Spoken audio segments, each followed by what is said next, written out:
Well, reading for pleasure has always been a minority occupation. Like, most people don't read for pleasure. Of the people who read for pleasure, only a small proportion buy books. Of the people who buy books, only a small proportion buy difficult books. It's a specialty market, and I don't think that's changing. What I do see happening, though, is that is being expanded in surprising ways by such things as YouTube videos and podcasts. So you can find the value in something like that is just as valuable as something you could possibly find in a book. Well, I think that the two technologies have their advantages and disadvantages. The thing about a book that you can't get from a discussion is that a book is like a portrait as opposed to a photograph. You know, a photograph, it's click, that's that. A portrait you layer on and layer on and layer on and work over for weeks. You still have the same single image, but there's this depth to it. And a book enables you to think and then rethink and think and then rethink. And so you can go deeper in a book than you can, I would say, in any other medium. Okay. But that doesn't mean you can't go deep in a podcast. And it doesn't mean that there's no educational utility in podcasts. Plus, there's audiobooks, right? And people are listeing to those like mad. That was another question. Do you think that audiobooks are just as valuable as books? Oh, sure. Just as good? Well, the thing is, if you can really read, you can read way faster than you can listen. So reading is more effective, except that, and this is what's cool about podcasts and what's game-changing about them, I would say, is we can't read while you're driving. Yeah. You can't read while you're doing the dishes or exercising. And so all of a sudden with the podcast world, people have all this time that was used maybe listening to music, which is fine, right? But lots of people now are listening to like difficult podcasts. Yeah, educational ones. Yes, and long, detailed discussions about political issues that was never possible with television or even with radio for that matter. So, and you know, people say, well, young people have a fragmented attention span. It's like, well, yeah, but Joe Rogan does 3-hour podcasts, and those do just fine. And your podcast is how long usually? It's pretty long, 2 hours, generally. Yeah. Right, so that's not for a fragmented attention. Sure. So, no, I think it's good. You're absolutely right. I think the number one person who listens to this podcast and podcasts in general are people who are occupied doing something else. Yep. And I think you're right. That's really valuable to be able to utilize that space. Definitely. It's found time. Right. And so that's why the podcast market, I think, has exploded. It's like, oh, look, I can make use of commuters. You know, people spend thousands of dollars a month in their time commuting. It's like, poof, all of a sudden you can make that.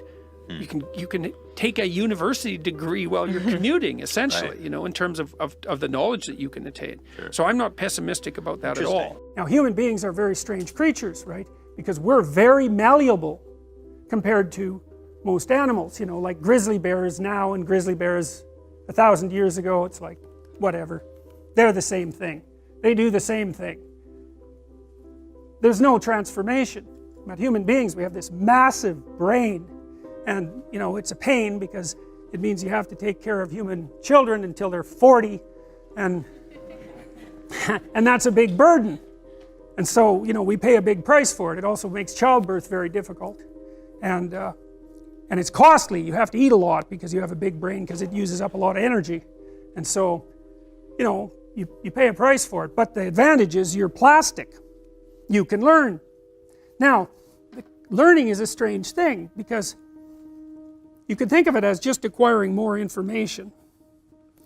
But you could also think of it, and this is more accurate, as finding out something that you're doing wrong, so that's sort of built into you, like a character element of your character, a presumption of your perception, or a deep habit. It's really built into you. It's a neural structure, right? It's alive. And you have to kill it because it isn't working properly. And the pain that you go through in part when you're suffering because you did something stupid it's something like the neurology. I can never get this quite right. It's the pain of the death of that structure. And that can be a huge chunk of you, you know, if you really have to go through a massive revision. It's like the person that comes out the other end might hardly be the same at all. You know, that happens, for example, if you're trying to combat alcoholism, which is just, you know, a wretched thing to do because, well, all your friends are alcoholic. all your family drinks too much. The only thing you know how to do when you're socializing is to go to the bar and drink too much. You know, and you spend like 20 hours a week on it. It's like, it's not just that you're addicted to the substance, it's like that's how you live. And so if you want to stop being an alcoholic, not only do you have to stop drinking alcohol, but you have to stop seeing all your drunk friends, and maybe you've had them for your whole life, and you have to have continual battles with your drunk family, and then you have to figure out something to do with that 20 hours that's now like hanging around your neck like an albatross. And so you have to let that whole part of your personality die, and a new part has to spring forth. And that's what the phoenix is. And the phoenix is the capacity of the person to transform.